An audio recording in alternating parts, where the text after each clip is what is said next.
आंगन में बैठे सीढ़ियों की ओर देखते हुए लता जी की आंखों से आंसू बह रहे थे। पति कमल जी देखते हैं तो परेशान हो जाते हैं। क्या हुआ लता, तुम्हारी आंखों में आंसू क्यों हैं? और तुम वहां क्यों देख रही हो? क्या तुम्हें धीरू याद आ रहा है? इतना सुन लता जी पति के सीने से लग गई और फूट फूट कर रोने लगी। चुप हो जाओ मेरी प्यारी पत्नी, चुप हो जाओ।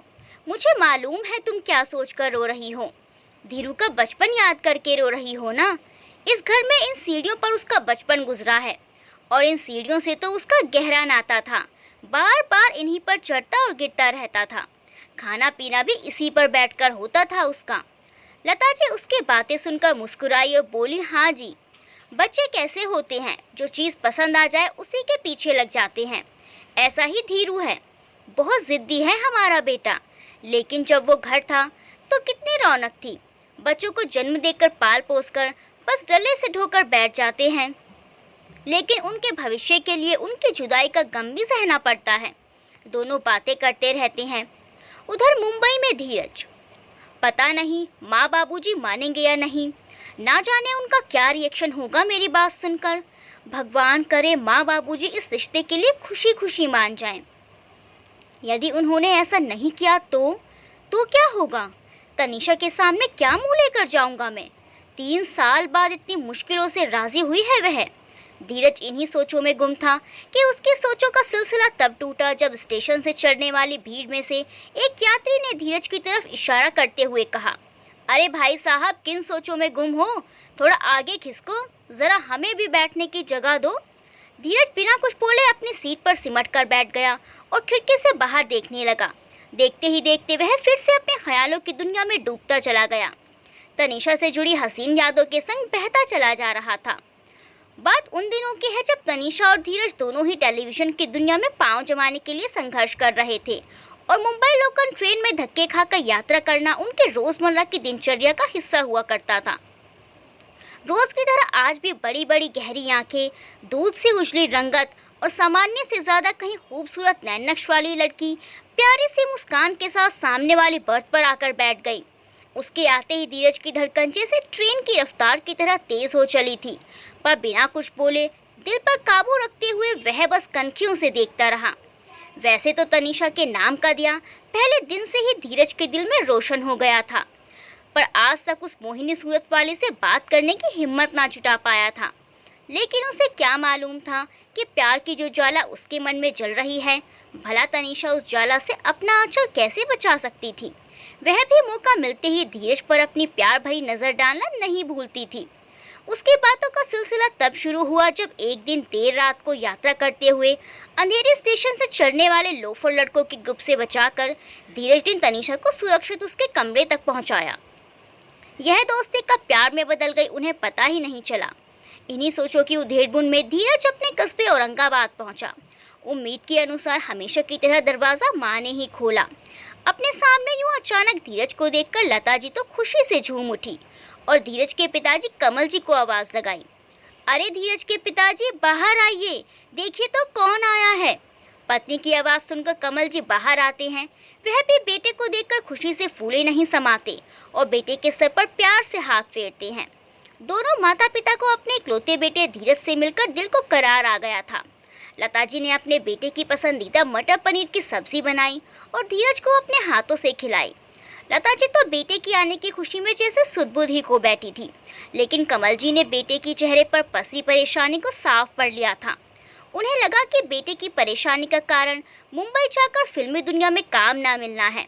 इसीलिए वह बेटे को तसल्ली देते हुए बोले, देखो बेटा, यह फिल्मी जगत का क्या है, वहाँ तो अभिनेता बनने का सपना आंखों में संजोए हर रोज हजारों लोग आते जाते रहते हैं, लेकिन यह फिल्मी दुनिया हर किसी को रास नहीं आती। मुंबई तो माया नगरी ही ऐसी है, जिसको अपना ले उसे सर का ताज बनाकर माथे पर सजा लेती है और जिसको ठुकरा दे उसको पैरों तले रौंद देती है। धीरज चुपचाप पिताजी की बात खत्म होने का इंतजार करता रहा। तभी लता जी ने भी कमल जी की हाँ में हाँ मिलाई और बोली, हाँ बेटा, तुम यही हमारे साथ रहो। तुम हमारे इकलौते बेटे हो, हमारी आंखों का तारा हो। तुम्हारे बिना हमारा अकेले यहाँ मन नहीं लगता और वैसे भी भगवान का दिया हुआ हमारे पास सब कुछ है।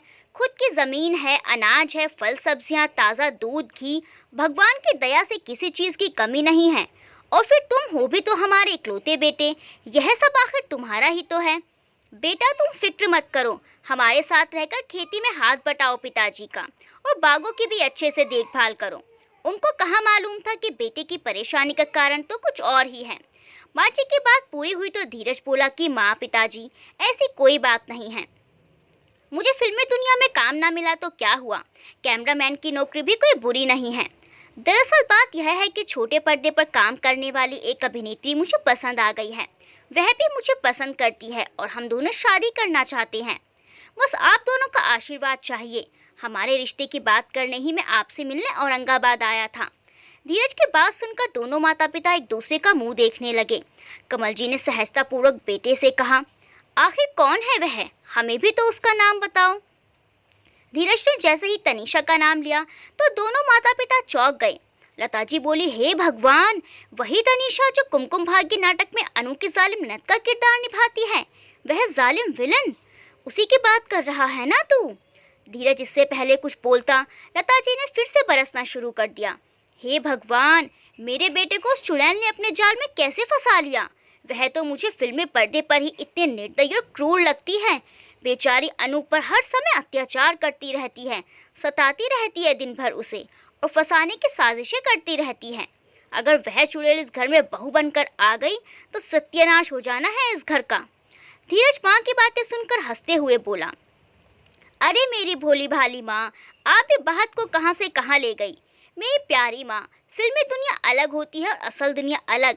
वह तो महर एक किरदार है जो तनीषा पर्दे पर निभाती है। माँ पिताजी, असल जिंदगी में तनीषा बहुत अच्छी है, बिल्कुल सुशील, संस्कारी और विनम्र स्वभाव वाली।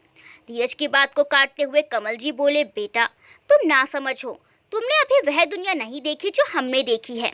यह फिल्मी जगत के लोग अंदर से कुछ और, बाहर से कुछ और होते हैं। पिताजी, तनीषा बिल्कुल माँ जैसी है, आप लोग देखना, घर में आते ही वह सबका मन मोह लेगी। इसी तरह दलीलें पेश करते करते धीरज ने आखिरकार माँ पिताजी को तनीषा से शादी के लिए मना ही लिया, लेकिन इस शर्त पर कि शादी के बाद तनीषा फिल्मी जगत से सारे रिश्ते नाते खत्म कर लेगी। इस तरह अपनी फिल्मी दुनिया को अलविदा कहकर तनीषा बहू बनकर धीरज के घर औरंगाबाद आ गई। धीरज की तो खुशी का ठिकाना ना रहा, लेकिन घर की यह सुख शांति कुछ ही दिनों की थी, क्योंकि फिल्मी दुनिया से ताल्लुक रखने वाली तनीषा घर का अब जो थिएटर बनाने वाली थी उससे सब लोग अनजान थे। आते ही तनीषा ने अपने रंग दिखाने शुरू कर दिए थे। अभी शादी को सिर्फ तीसरा ही दिन हुआ था कि धीरज ने माँ से वापस जाने की बात कर डाली। धीरज की बात सुनकर माँ के चेहरे का तो रंग ही उड़ गया। वह बोली, बेटा अभी तो शादी को सिर्फ। माँ की बात काटते हुए धीरज ने कहा, माँ आपकी और बाबूजी की शर्त मानकर तनु ने टेलीविजन की दुनिया को अलविदा कह दिया, लेकिन अब आप लोग हम दोनों से यह उम्मीद मत रखिएगा कि हम दोनों यहाँ गांव में गाय भैंसों के बीच रहेंगे। तनु को यह सब माहौल के बिल्कुल आदी नहीं है। मैंने टिकट बुक करवा ली है, कल ही हम मुंबई के लिए रवाना हो जाएंगे। बाबूजी के समझाने पर भी धीरज और तनीषा अपनी जिद पर अड़े रहे। तनीषा ने धीरज से शादी ही इसी लक्ष्य के साथ की थी कि उसके पास गाँव में जमीन है जिसकी कीमत लाखों में है। जमीन को बेचकर मुंबई में एक अच्छा घर खरीदा जा सकता है। अब जो उसका मकसद पूरा हो गया था, वह क्यों इस छोटे से कस्बे में रहने लगी। पूरे दिन घर में इसी बात पर बहस चलती रही और इस तरह बेटे से बिछड़ने के ख्याल से ही लता जी की तबीयत बहुत ज्यादा बिगड़ गई। माँ की तबीयत को देखते हुए धीरज और तनीषा को मन में सोचकर वहीं रुकना पड़ा, लेकिन तनीषा ने मन में ठान लिया था कि इस बुढ़िया को तो ऐसा मजा चखाऊंगी कि याद रखेगी। जब से शादी हुई थी तनीषा कमरे से बाहर कम ही निकलती थी। एक दिन वह बाहर निकली तो सासू माँ को प्यारी भैंस रानी के गोबर के उपले थपते हुए देखा तो बोली, छी छी छी, व्हाट इज दिस, यह क्या कर रही है तू। धीरज के पीछे तनीषा लता जी को या तो नाम लेकर या बुढ़िया बोलकर संबोधित किया करती थी। अब तू इन्हीं हाथों से मेरे लिए खाना बनाएगी, छी छी छी। बुढ़िया, तू क्या इन गंदे हाथों से मुझे खाना खिलाकर फूड पॉइजनिंग करके मुझे मार डालना चाहती है। लता जी कुछ सहम कर बोली, नहीं नहीं बहू, मैं तुम्हें क्यों मारना चाहूंगी भला, वैसे भी मैं खाना अच्छे से हाथ धोकर बनाती हूँ। तनीषा चिल्लाते हुए बोली, बुढ़िया तुझे इतना कष्ट करने की कोई ज़रूरत नहीं है, मैं धीरू से बोलकर कल ही अपने लिए एक अच्छी सी मेड का इंतज़ाम करवा लूँगी।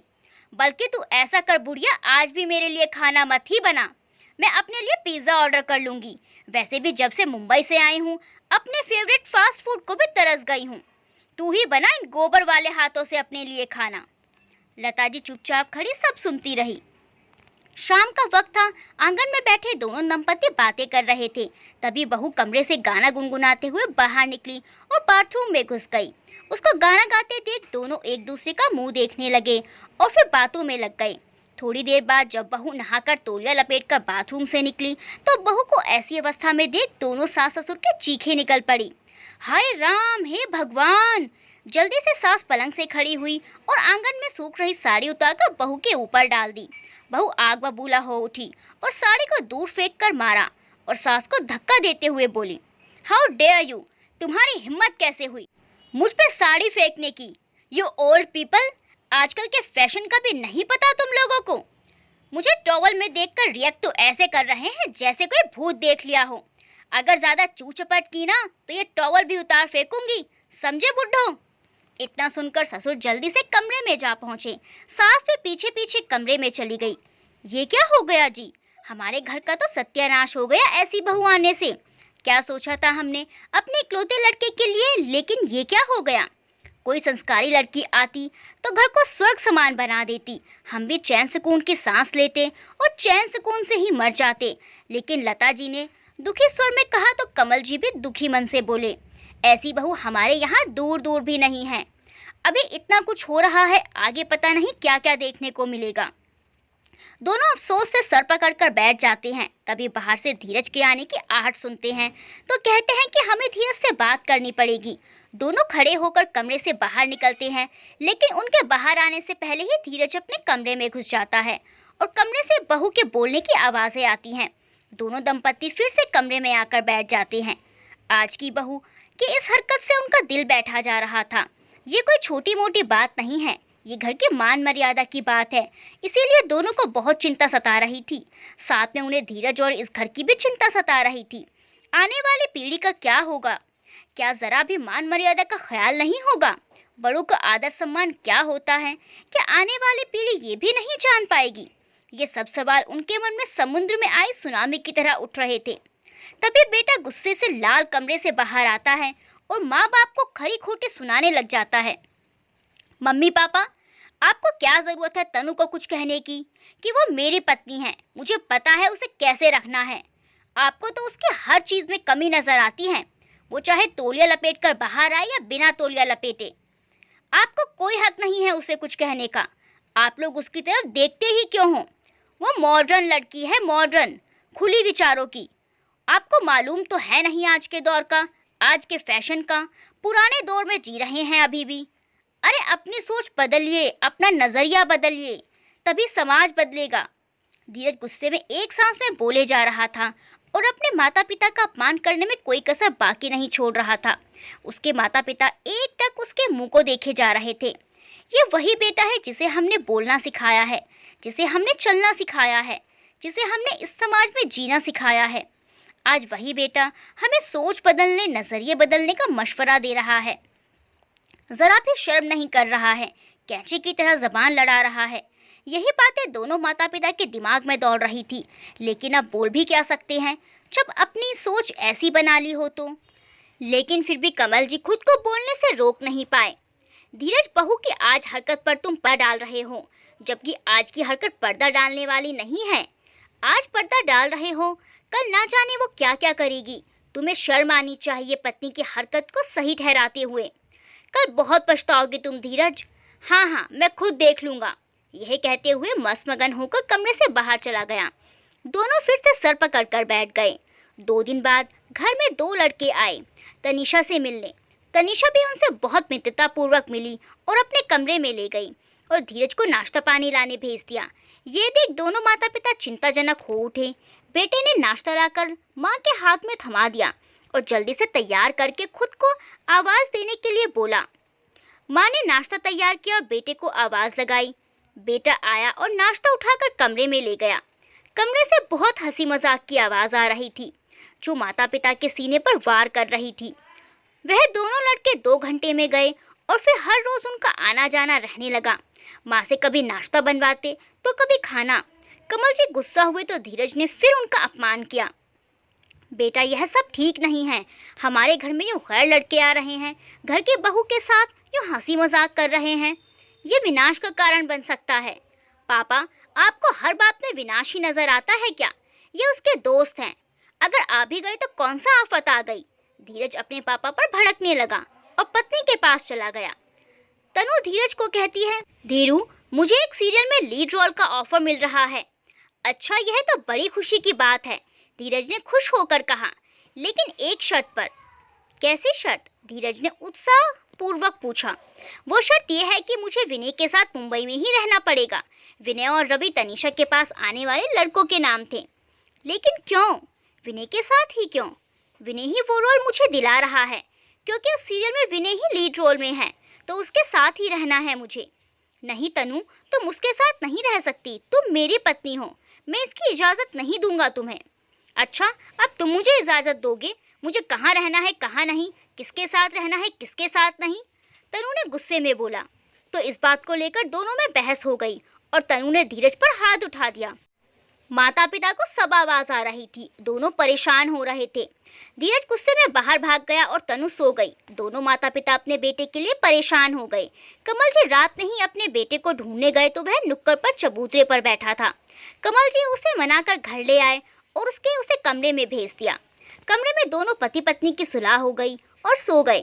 जब सुबह धीरज जागा तो उसने तनु को अपने पास लेते हुए नहीं पाया, तो वह बाहर आकर बैठ गया। उसने सोचा बाथरूम में होगी। बाथरूम से माँ बाहर निकली तो धीरज परेशान हो गया और घर में सब कमरों में, सब कोने में, छत पर अपनी पत्नी को पागलों की तरह ढूंढने लगा। उसे यूं पागल होता देख माता पिता भी परेशान हो गए और उन्होंने पूरा घर छान मारा। मोहल्ले और आसपास में भी तनु को ढूंढ लिया, लेकिन तनु कहीं नहीं मिली। धीरज वापस अपने कमरे में आया तो उसने तकिया उठाकर देखा, उसे एक लेटर मिला जो धीरज के नाम था, जिसमें लिखा था, देखो धीरज, मैं तुम्हारे लिए अपनी खुशियाँ, अपनी ख्वाहिशों और अपने अरमानों, अपने सपनों, अपनी ऊंचाइयों का गला नहीं घोट सकती। मेरा फ्यूचर ब्राइट होने वाला है, मैं भी आसमानों में उड़ना चाहती हूँ। तुम मेरे पंख काट देना चाहते हो, मैं अपने पंख कटने नहीं दूंगी, इसीलिए जा रही हूँ दूर, तुमसे बहुत दूर। अब कभी तुम्हारे पास नहीं आऊंगी, कभी तुम मुझे नहीं देख पाओगे, क्योंकि मैं आने वाली फिल्मों की हीरोइन बनने वाली हूँ। सो बाय बाय धीरू। लेटर पढ़ते ही धीरज के पैरों तले जमीन खिसक गई। वो बेहोश होकर जमीन पर गिर पड़ा। दोनों माता पिता ने उसे उठाया और बेड पर लिटाया। पानी की छींटे मारी, तब जाकर उसे होश आया। माँ ने उसे पानी पिलाया। कमल जी ने वो लेटर पढ़ा तो उनके भी होश उड़ गए। होश में आते ही धीरज माँ बाप के पैर पकड़कर माफी मांगने लगा और बेतहाशा रोने लगा। मम्मी पापा, आप बिल्कुल ठीक कहते थे, तनीषा हमारे घर की बहू बनने के लायक ही नहीं थी। उसने मुझे धोखा दिया, मेरी दुनिया उजाड़ कर चली गई। आपके लाख समझाने पर भी मैं नहीं समझा, जिसका परिणाम आज मुझे भुगतना पड़ रहा है। मुझे मार डालिए, मेरा गला घोट दीजिए, मुझे जीने का कोई हक नहीं। मैंने जिस लड़की के लिए अपने देवी देवता समान माता पिता का अपमान किया, आज वही मुझे लात मारकर चली गई। वह फूट फूट कर रो रहा था। उसे देख, उसकी बातें सुन माता पिता की आंखों से भी आंसू बहने लगे। उन्होंने अपने बेटे को माफ कर गले लगा लिया। कमल जी बोले, बेटा, बड़े जो बोलते हैं अपनी समझ से ही बोलते हैं, अपने अनुभव से बोलते हैं। हाँ बेटा, हमने जीवन जिया है, बहुत कुछ देखा है। माँ ने भी पति की बातों में बोलते हुए कहा, तुम्हारी पत्नी ने ही तुम्हारी आंखें खोल दी। पापा, वो मेरी पत्नी नहीं है, उसे मेरी पत्नी मत बोलिए। ठीक है बेटा, नहीं बोलेंगे। लेकिन बेटा, क्या तुम्हें पता है वो सामने गली के मनोज अंकल की बेटी रिया है ना, वो तुम्हें कितना चाहती है, वो भी बचपन से ही। अच्छा, लेकिन मुझे तो कभी उसने कहा ही नहीं। वो तो बहुत अच्छी लड़की है। धीरज ने सोचते हुए कहा, हाँ बेटा, बहुत संस्कारी लड़की है, तो उससे शादी कर ले। पहले तो धीरज माना नहीं, लेकिन माता पिता ने उसे मना लिया और रिश्ता लेकर रिया के घर जा पहुंचे। तो रिया के माता पिता ने धीरज की पत्नी का पूछा। धीरज के माता पिता ने उन्हें सब बता दिया, लेकिन रिया के माता पिता नहीं माने। रिया धीरज को बचपन से प्यार करती थी और उसके साथ शादी करने के सपने संजोती थी, तो उसने अपने माता पिता को मना ही लिया और दोनों की शादी हो गई। रिया के आने से उनका घर जगमगा उठा। अपनी सास के साथ रिया अपनी माँ की तरह रहती थी और सास ससुर की खूब सेवा करती थी। दोनों और खुद धीरज उसे देखकर बहुत खुश होता। इसी तरह दिन गुजरते गए। 1 साल बाद नन्ही सी परी ने जन्म लिया, जिसने उनके घर को और रोशन कर दिया। उधर मुंबई में तनीषा के साथ धोखा हुआ। काम का लालच देकर विनय और रवि ने उसके साथ बहुत गलत किया, जिससे उसका मानसिक संतुलन बिगड़ा और उसने आत्महत्या कर ली। दोस्तों, इस कहानी के बारे में आपकी जो राय है कमेंट सेक्शन में जरूर बताएं और वीडियो को लाइक करना बिल्कुल भी ना भूलें। मिलते हैं अगली वीडियो में, तब तक के लिए बाय बाय।